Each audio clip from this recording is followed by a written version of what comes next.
Thumbling. A poor man and his wife had no children. They were sad. One evening the man said, "It is so quiet here. Other houses are noisy with children." His wife sighed, "I wish we had a child. Even if it was very small, like a thumb, I would be happy. We would love it very much." Their wish came true. They had a baby. It was perfect, but it was only as big as a thumb. They said, "This is what we wanted.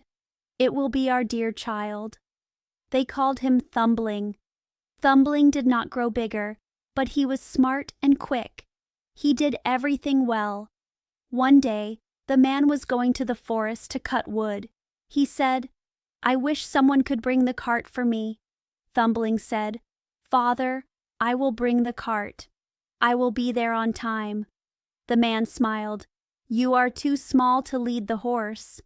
Thumbling said, "It's okay. Mother can put me in the horse's ear. I will tell the horse where to go." The man said, "Let's try it." The mother put Thumbling in the horse's ear.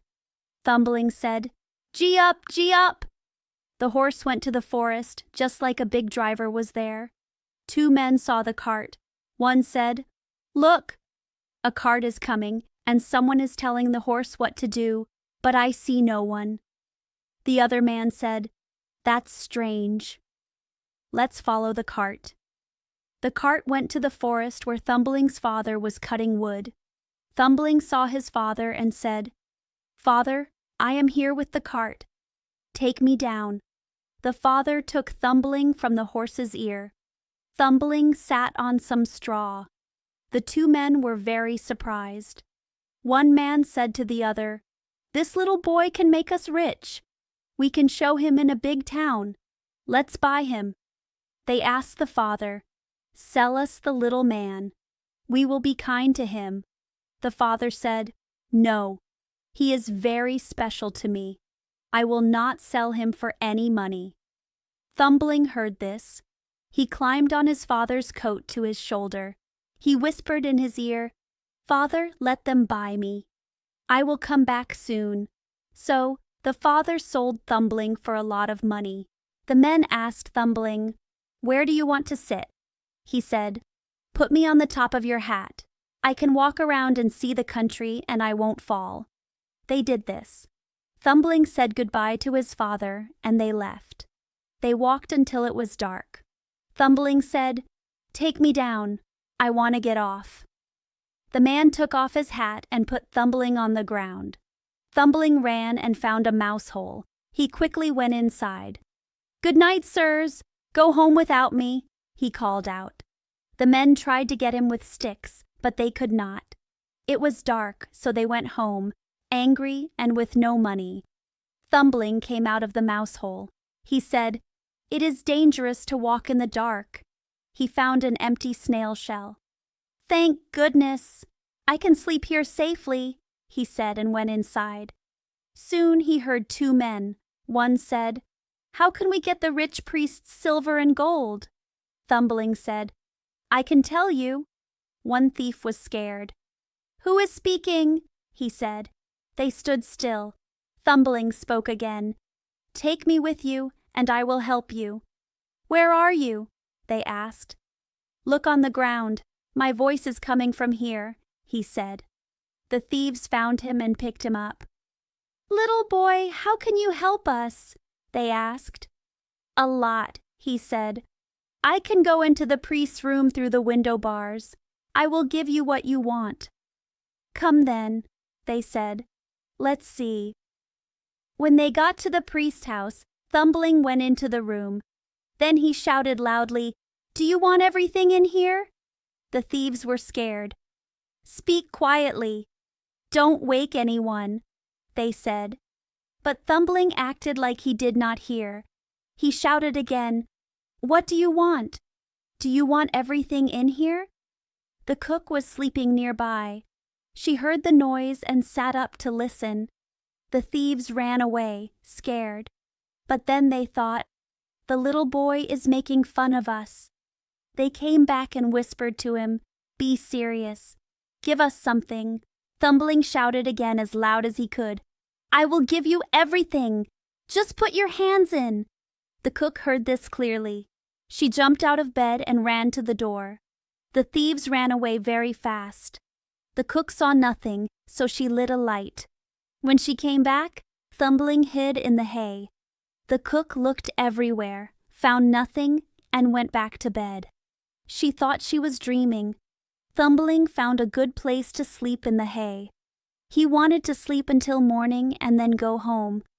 But more trouble came. In the morning, the maid went to feed the cows. She took a lot of hay, and Thumbling was sleeping in it. He was sleeping so well that he did not wake up until he was in the cow's mouth. The cow ate him with the hay. "Oh no," he cried. "Where am I?" He quickly understood. He had to be careful not to be crushed by the cow's teeth, but he went down into the cow's stomach with the hay. "This room has no windows," he said. "No sun, no light." He did not like it. More and more hay came in, making less space. Then he shouted as loud as he could, "No more food! No more food!" The maid was milking the cow. She heard someone talking but saw no one. It was the same voice from the night. She was very scared. She fell off her stool and spilled the milk. She ran to the priest and said, "Oh, priest, the cow is talking." "You are crazy," said the priest. But he went to the cow to see. As soon as he was inside, Thumbling shouted again, "No more food! No more food!" The priest was scared too. He thought an evil spirit was in the cow. He told them to kill the cow. They killed the cow, and the stomach with Thumbling inside was thrown away. Thumbling tried hard to get out. He made a space for himself. But as he was about to get his head out, something else happened. A hungry wolf came and swallowed the whole stomach. Thumbling did not give up. "Maybe," he thought, "the wolf will listen to me." He called from inside the wolf, "Dear wolf, I know where you can get a great meal." "Where?" said the wolf. "In this house. Go in through the kitchen sink. You will find cakes, bacon, and sausages, as much as you can eat." And he told the wolf exactly where his father's house was. The wolf did not wait. He went to the house at night through the sink. He ate a lot of food. When he was full, he wanted to leave, but he was too big to get out the same way. Thumbling knew this would happen. He started to make a lot of noise inside the wolf. He shouted as loud as he could. "Be quiet," said the wolf. "You will wake people up." "No," said Thumbling. "You ate a lot. Now I will be loud." And he shouted again with all his might.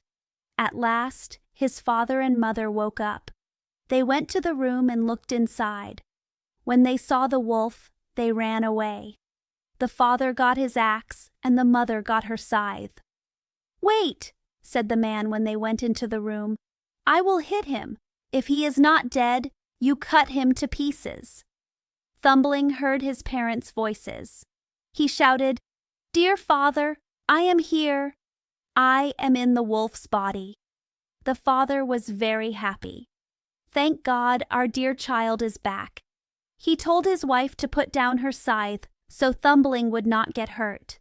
He hit the wolf on the head, and the wolf fell down dead. Then they got knives and scissors. They cut open the wolf and took out the little boy. "Oh," said the father, "we worried so much about you." "Yes, father, I have traveled a lot. Thank goodness I am breathing fresh air again." "Where have you been?" "Oh, father, I was in a mouse hole, then in a cow's stomach, and then in a wolf's. Now I will stay with you."